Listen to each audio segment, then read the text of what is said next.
Bismillahirrahmanirrahim.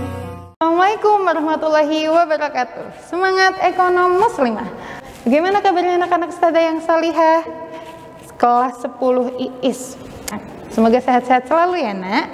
Oke, hari ini kita akan membahas materi lanjutan dari pertemuan sebelumnya, yang mana pada pertemuan sebelumnya kita membahas tentang permintaan dan penawaran. Nah, di sini erat kaitannya dengan materi sebelumnya, kita akan membahas harga keseimbangan dan macam-macam elastisitas. Oke, jadi elastisitas ini nanti akan kita bahas elastisitas penawaran, juga elastisitas permintaan. Oke, kita langsung bahas saja. Bismillahirrahmanirrahim. Oke, jadi untuk harga keseimbangan, kunci utama dari harga keseimbangan adalah kuantitas dan price atau harga dari permintaan dan penawaran ini sama. Jadi antara QD itu akan sama dengan QS, quantity supply. Maksudnya adalah harga keseimbangan ini menggambarkan harga yang disetujui oleh penawaran dan juga permintaan. Oke? Jadi harga yang disetujui ini digambarkan oleh fungsi matematika dengan QD sama dengan QS, atau kuantitas dari permintaan itu sama dengan kuantitas dari penawaran. Juga harga dari permintaan sama dengan harga dari penawaran. Jadi nanti di aplikasi soalnya anak-anak bisa menggunakan rumus ini sebagai patokan awal dalam menghitung harga keseimbangan. Setelah kita tadi menghitung fungsi matematika dari harga keseimbangan, maka terbentuklah kurva yang ada di bawahnya ini. Yang mana kurva ini menggambarkan equilibrium atau titik keseimbangan. Jadi, yang kurvanya memanjang dari titik 0 ke atas, ini adalah kurva penawaran, atau di ujung digambarkan dengan titik S, supply. Nah, untuk kurva yang tidur atau yang berslop negatif ini adalah kurva dari permintaan. Di mana ketika kurva permintaan dan kurva penawaran ini tergambar, maka ada titik temu, titik perpotongan. Nah, di titik perpotongan inilah disebut atau terbentuknya harga keseimbangan, baik harga keseimbangan maupun kuantitas dari harga keseimbangan itu tadi. Nah, jadi titik E ini adalah simbol dari harga keseimbangan, di mana menggambarkan antara perpotongan dari kurva penawaran juga kurva permintaan, sehingga titik E ini menggambarkan bahwa harga keseimbangan atau harga yang disetujui baik dari sisi penawaran maupun dari sisi permintaan. Betul sekali. Nah, selanjutnya Ustazah akan menjelaskan bahwa harga keseimbangan ini bisa bertambah, bisa juga berkurang. Nah, ada dua faktor, sebenarnya ada beberapa faktor yang menyebabkan harga keseimbangan ini berubah. Kan tetapi dua faktor utama yang menyebabkan perubahan dari harga keseimbangan ini ada pajak dan juga ada subsidi. Nah, karena tadi titik equilibrium atau harga keseimbangan ini merupakan perpotongan dari kurva permintaan dan kurva penawaran. Nah, faktor pajak dan subsidi ini mempengaruhi kurva dari penawaran, yaitu penawarannya bisa naik atau penawarannya bisa turun. Coba dibuka lagi catatannya. Pada kondisi apa kurva penawaran dia akan naik atau kurva akan turun? Tuh, jawabannya adalah ketika penawaran dipengaruhi faktor lain selain harga barang tersebut. Jadi, pajak karena bukan harga barang tersebut, dia mempengaruhi penawaran ini. Pada pajak, penawaran akan berkurang. Nah, karena ada faktor pajak ini, kurva dari kurva penawaran ini berkurang, sehingga kurva penawaran yang awalnya di atas, maka dia akan turun. Oke? Jadi faktor pajak mempengaruhi penawaran. Karena adanya pajak, penawaran akan berkurang. Nah, kalau kurva penawaran berkurang, dia bergeser ke kiri atau ke kanan? Jadi kurva penawaran akan bergeser ke kiri sebagai tanda bahwa penawaran berkurang. Jadi karena kurva penawaran tadi bergeser ke kiri artinya berkurang, maka titik perpotongannya juga akan berpindah dari titik E menjadi E2 atau yang E yang di atas. sehingga harga dari keseimbangan ini akan naik. Seperti itu. Jadi ketika pemerintah mengenai pajak kepada produsen, penawaran akan turun dan harga keseimbangan akan naik. Berbeda dengan subsidi, kurva dari penawaran itu akan bertambah sehingga dia akan bergeser ke kanan. Perpotongannya atau titik equilibriumnya juga akan berpindah pada titik equilibrium baru, titik E baru. Begitu juga dengan harga keseimbangannya, harga keseimbangan akan turun. Ini adalah penyebab atau efek dari dua faktor yang mempengaruhi harga keseimbangan, yaitu pajak, harga akan naik karena penawaran turun, dan juga subsidi, harga akan turun karena penawarannya bertambah. Oke, setelah tadi kita membahas tentang harga keseimbangan, seperti yang Ustazah sudah sampaikan di awal, kita akan membahas tentang elastisitas, macam-macam dari elastisitas. Jadi apa itu elastisitas, Ustazah? Jadi sebenarnya elastisitas ini adalah, yang pertama Ustazah bahas adalah elastisitas permintaan. Di mana pengertian dari elastisitas ini adalah kita ini akan mengukur seberapa, kalau dalam permintaan, seberapa pentingnya atau seberapa elastisnya perubahan harga ini akan mempengaruhi permintaan. Jadi kalau dia akan semakin elastis, berarti ketika harga naik atau turun, maka kuantitasnya akan cepat berubah juga. Berbeda dengan barang-barang yang inelastis sebagai lawan dari elastis. Nah, itu adalah ketika harganya naik atau turun, dia tidak akan berpengaruh banyak pada kuantitasnya.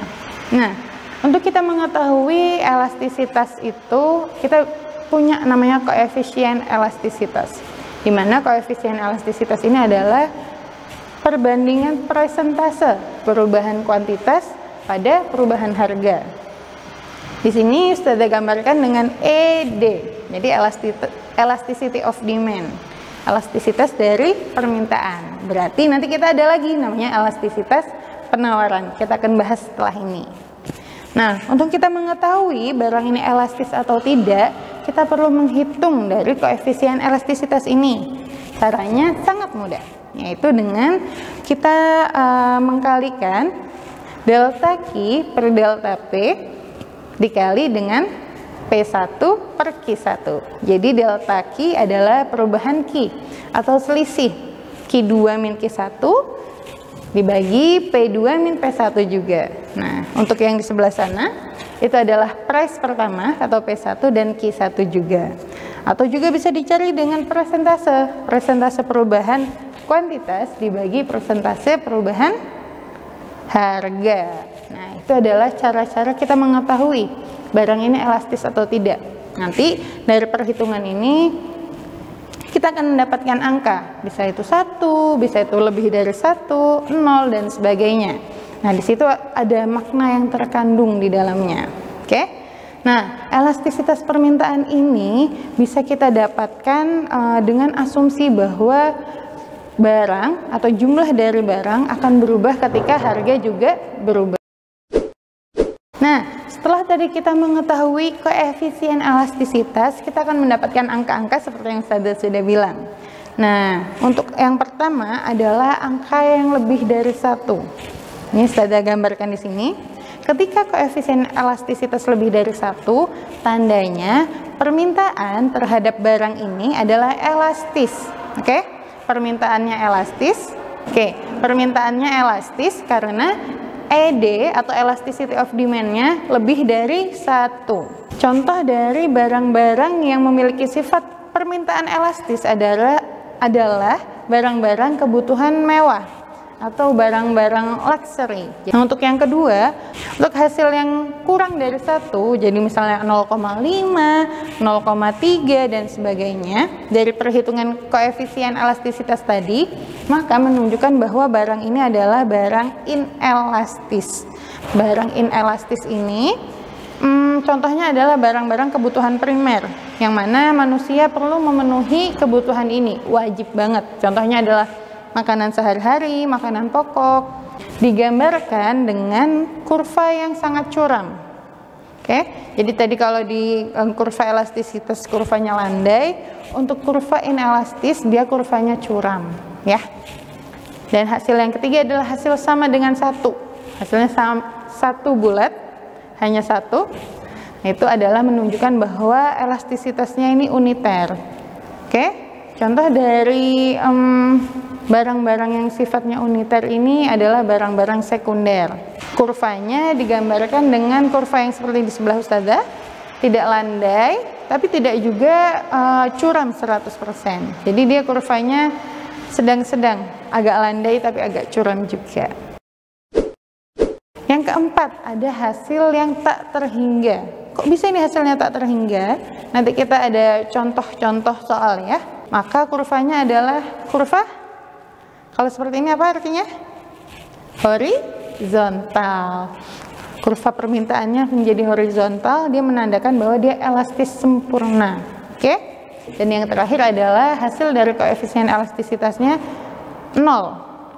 Ini menandakan inelastis sempurna.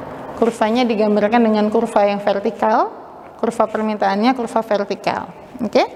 Dari sini kita mengetahui bahwa ada 5 macam tingkat elastisitas dari sebuah permintaan. Tadi ada permintaan elastis, permintaan inelastis, permintaan elastis uniter, permintaan elastis sempurna, dan juga permintaan inelastis sempurna. Oke, coba Ustazah kasih contoh soal berikut ini. Dari soal di atas bisa kita simpulkan bahwa price 1 atau harga pertama sebesar Rp5.000 dan harga kedua yaitu sebesar berapa? Rp6.000. Maka kuantitas yang diminta dari Rini dalam membeli cilok ketika ada perubahan harga, jadi Q1 ketika harga Rp5.000 adalah 10 bungkus, dan ketika harga berubah di P2 maka Q-nya juga kita tandai menjadi Q2 yaitu 7 bungkus. Cara menghitung elastisitas permintaannya, koefisien elastisitas permintaan delta Q per delta P dikali P1 per Q1. Delta Q-nya berarti selisih 3 bungkus, selisih dari pentolnya ini tadi dibagi selisih harga yaitu Rp1.000 dikali P1. Berapa P1 nya? 5.000, dan Q1 yaitu kuantitas permintaan pertama yaitu 10 bungkus. Maka di sini dicoret, kita dapat 15 dibagi 10 sama dengan 1,5, sehingga ED-nya sama dengan 1,5, yang artinya permintaannya bersifat elastis.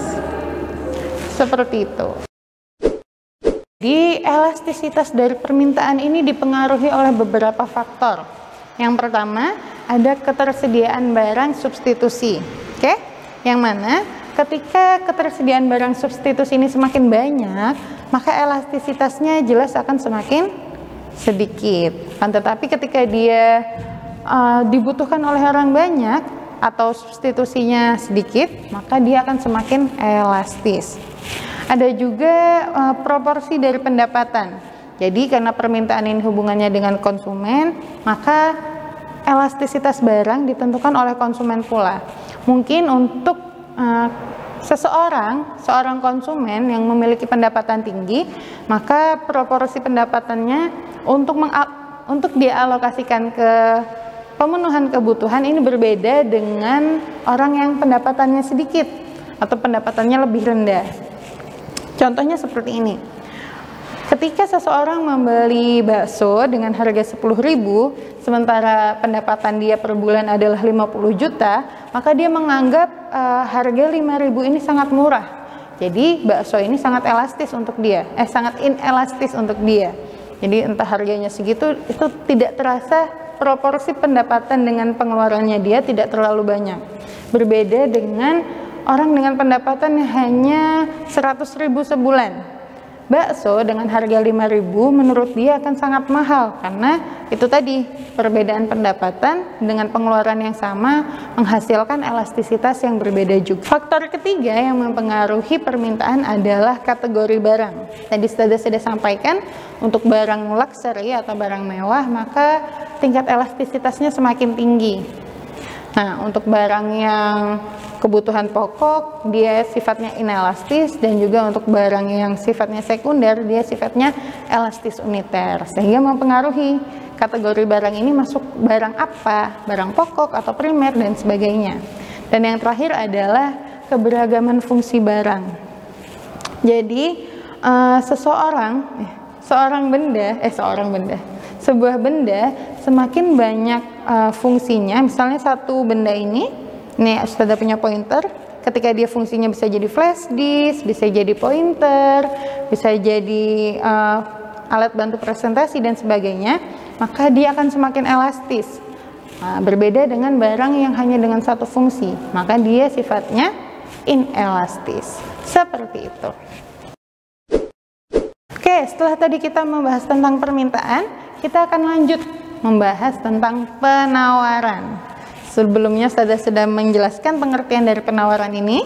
Nah, untuk elastisitasnya tidak jauh berbeda dengan elastisitas dari permintaan. Jadi pengertiannya adalah persentase atau pengukuran seberapa banyak jumlah perubahan harga yang ditawarkan. Kalau tadi yang diminta, sekarang yang ditawarkan ketika ada juga perubahan harga, seperti itu. Nah, seperti tadi sudah bahas di harga keseimbangan, tidak berbeda jauh dengan elastisitas permintaan, di mana elastisitas penawaran pengertiannya adalah seberapa banyak atau pengukuran dari seberapa banyak jumlah yang ditawarkan ketika ada perubahan harga. Nah, perubahan harganya ini bisa disebabkan oleh tadi seperti yang dicontoh sebelumnya, yaitu disebabkan oleh pajak dan juga subsidi. Betul sekali. Nah, sama seperti elastisitas permintaan, elastisitas penawaran juga kita harus menghitung dari persentase perubahan kuantitas per persentase perubahan harga yang ditawarkan. Kalau tadi elastisitas permintaan digambarkan dengan E besar dan D kecil, nah kalau untuk elastisitas penawaran digambarkan dengan E besar dan S kecil. Jadi elasticity of supply. Asumsinya juga sama. Asumsinya adalah ketika ada perubahan harga, maka akan juga ada perubahan kuantitas dari P ke P1 atau dari P1 ke P2, dan juga kuantitasnya juga berubah dari Q ke Q1. Seperti itu. Nah, setelah tadi kita menghitung koefisien elastisitas dari penawaran, maka hasilnya juga akan berubah. Maka hasilnya akan menentukan barang ini seberapa elastisnya dalam penawaran. Nah, kurang lebih elastisitas penawaran juga sama dengan elastisitas permintaan. Ketika koefisien elastisitasnya hasilnya lebih dari 1, maka menunjukkan bahwa elastisitas penawarannya bersifat elastis. Atau koefisien elastisitasnya kurang dari 1, maka menunjukkan barang ini inelastis. Dan ketika koefisien elastisitasnya sama dengan 1, maka menunjukkan bahwa penawarannya ini bersifat elastis uniter. Jadi harus sama dengan 1. Kalau tadi lebih dari 1 itu berarti bisa 2, 3, 3,5, 3,3. Nah, itu bersifat elastis berarti penawarannya. Kalau yang untuk penawaran inelastis berarti dia kurang dari 1, bisa 0, dan sebagainya. Nah, tadi ada sudah elastis, inelastis, elastis sempurna, elastis uniter. Sini juga ada elastis sempurna, yaitu ketika koefisien elastisitasnya hasilnya tak terhingga. Dan juga ada inelastis sempurna, ketika koefisien elastisitasnya berapa? 0. Betul sekali. Oke, kalau tadi kita membahas tentang elastisitas permintaan, maka di sini Ustazah mencontohkan soal dari elastisitas penawaran. Nah, sedikit berbeda dari soal tadi. Kalau di elastisitas penawaran ini harga pertamanya juga masih 5.000. Ini kita simpulkan. Harga kedua setelah ada perubahan karena faktor yang di atas, maka harganya berubah menjadi Rp6.000. Dan juga Q-nya yang awalnya 10 bungkus berubah menjadi 9 bungkus ya. Perubahannya ini maka kita hitung lagi. Elastisitas supply IS sama dengan rumusnya sama, delta Q, ini delta QS ya, per delta PS dikali P per Q. Delta Q-nya 1 bungkus, delta P-nya 1000,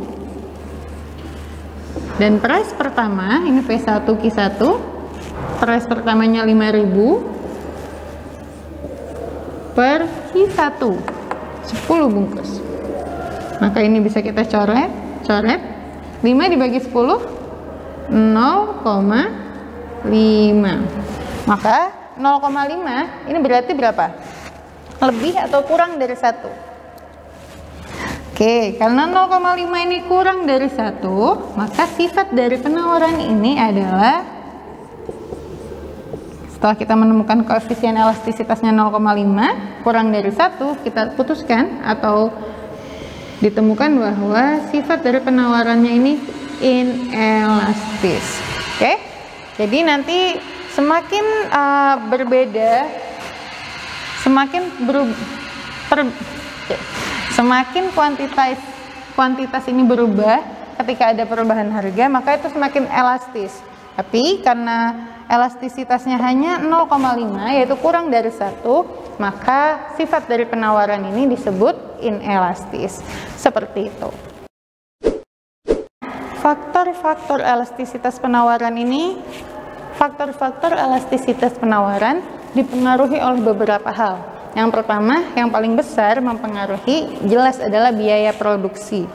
Ketika biaya produksi ini semakin tinggi, maka barang ini akan semakin elastis.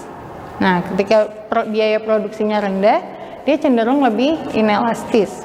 Jadi penawarannya tidak akan berubah-berubah. Bukan. Jadi penawarannya lebih elastis ketika biaya produksi ini tinggi. Contohnya adalah biaya produksi untuk barang-barang teknologi tinggi.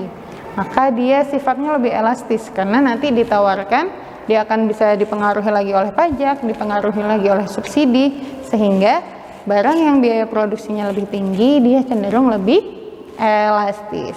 Barang dengan daya tahan lebih tinggi atau bahasa Inggrisnya mungkin durable, itu dia memiliki elastisitas yang lebih tinggi daripada barang-barang yang cepat habis.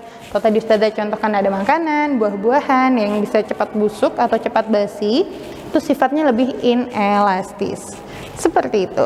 Faktor lain yang mempengaruhi penawaran ada juga mobilitas dari faktor produksi. Ayo, faktor produksi apa aja yang sudah Ustazah contohkan?